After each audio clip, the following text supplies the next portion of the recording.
Hi guys, welcome back. I'm so excited to make another video. And as you see in the title, I'm going to be talking about, can Christians go clubbing? Alright guys, so I'm so excited to talk about this topic. I feel like a lot of young Christians do this. I was actually one of them. And I have finally been I felt a conviction from God knowing that it is wrong. And a lot of people are just like, no, well, it doesn't say in the Bible, there's nothing wrong. Where in the Bible does it say you can't go clubbing or bar hopping and all of that? And yeah, it doesn't say that, but it clearly says the things that we're not supposed to be doing, like getting drunk, having fornication, adultery, the list goes on. And all of that plays out huge at a club and a bar. They do. So as Christians, we represent God, and it clearly says that we're supposed to be aside of that. We shouldn't be part of the world. We need to be aside of that. So there's nothing good comes out of a club or a bar. Nothing really does. So I wanted to read to you guys really quick on Romans 13 from 12 through 14. And it says here, "The night is nearly over. The day is almost here. So let us put aside the deeds of darkness and put on the armor of light. Let us behave decently as in the daytime, and not in a corrosion and darkness, not in a sexual immortality and debauchery, not in a detestation and jealousy. Rather, clothe yourselves with the Lord Jesus Christ, and do not think about how to gratify the desires of flesh." I apologize for my pronunciation. Can't even pronounce that. Anyhow, it says here clearly how we're supposed to behave decently. At a club and a bar, you're not behaving decently. People are dancing very inappropriately. Like, it's nothing compared to how the 1920s and 1930s, how people would dance. But now, the dancing has been just out of control. Like, it's just like people wanting to basically have sex on the dance floor, basically. So that happens, and that's not behaving decently. And right here it says to have the armor of light. Where are you having the armor of light of being at a club or a bar? And it also says here, of course, not getting drunk, not having sex outside of marriage, and jealousy, that happens a lot too as well.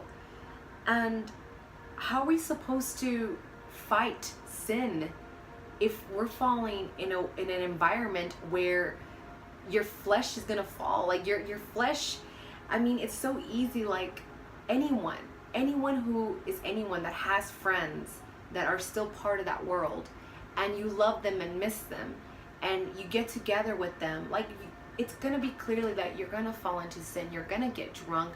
You're gonna start talking like your friends. You're gonna start doing things that you normally don't do, and that's because you're feeding the flesh. And that's why it says here clearly you have to be with the armor of light, which is with Christ. And unfortunately, I don't think God is with you when you're in the club or at a bar, when you're getting drunk and dancing and worshiping whatever you're listening to. Because that music has nothing to do with God, and you're definitely worshiping. If you're dancing to it and looking up to it and moving with the rhythm, you're worshiping that song. You're worshiping whatever it's saying. And most of the music that play in clubs and bars are just also very inappropriately. So we have to keep that in mind, that if we're Christians, we have to be put away. We can't be in the world. We have to be outside of the world and make sure we represent God, because that's one of the reasons why a lot of people can't even distinguish the difference between someone who is Christian and someone who isn't. Because most young Christians are there at a club, at a bar. So let's just stay away from that, guys. Why even tempt God? I know we're sinners. We're born as sinners. But we gave our life to God. We're giving our life to Him, where it's like a commitment, and a commitment that you don't want to break, and you want to be there for God faithfully, so He can be there for you faithfully. I noticed that the moment you start sinning and continually sinning and you're not repenting and there's no change, I've noticed that in my life that there's a distance, there's a gap with God. My relationship with him isn't that close, and it just doesn't work out.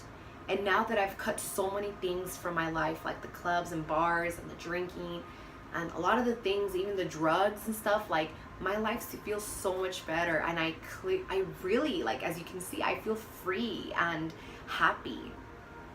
So let's be aware of that, guys, and know that a lot of things that the club and bars, you're not going to get anything out of it that is good, that God would want to bless you with. God's not going to bless you with a drink. He's not going to bless you with you hooking up, or bless you dancing inappropriately, or cursing, or, you know, fighting, or there's no blessing in there. And let's stay away from that. All right, guys. So if you're a Christian and you're struggling with this, and it just seems like you just can't get away from the club and the whole bar scene, I highly recommend that to start off with the friendships you have. So the type of friends, they just seem to drag you there, I would really get their attention and let them know, hey, I can't be doing and going to these places with you. Like, that's not the lifestyle I have anymore, and I've changed that and given that up and for God. You know, and if they're truly your friends, they will understand. If they don't understand and they're just trying to like insist and beg you, I highly suggest for you to change friends. You know, those friends they don't understand the lifestyle you live, and they probably won't unless they give their life to God. So unfortunately, you would have to change friendships and just really distance yourself from those type of people, unfortunately. As well as when you're going through pain and, you know, life feels like it's falling down, there's no reason for you to go to those type of environments and drink and do all these type of things just to feel better about yourself. I highly suggest to pray about it. You know, get in touch with God and talk to him. He's the best resource you have for any problem, you know, that you have. So know that he's there. As well, when you're celebrating too, if you're celebrating, I highly suggest to get with your family and have a cookout and have an amazing dinner. No reason to go out to these places and, you know, celebrate in that way. It's going to that way and being in that environment, I really truly believe that's just the path of destruction. So be very alert and just away from that, guys. So if you did not understand this video, I highly recommend for you guys to read Galatians chapter 5, all of it actually. And that is just going to explain to you how to live a Christian life and how to have a Christian household. And it just breaks it down for you a lot better. So I hope you guys read that. Alright guys, so that is it. I hope you guys enjoyed this video. Just know that finally I've confirmed it with myself. Finally, I'm gonna be having my videos. Well, actually, I'll be posting them on Mondays, no later than Tuesdays. So expect my videos on those days for sure, officially. Thank you guys so much. Comment down below if you have any questions, or you can always message me on the group Facebook that I've made, as well as my Instagram. You can always DM me there. Subscribe, like my video. Thank you guys so much for watching, and have a very blessed day and a blessed week. Goodbye. Above the songs, let your name be lifted high, Jesus.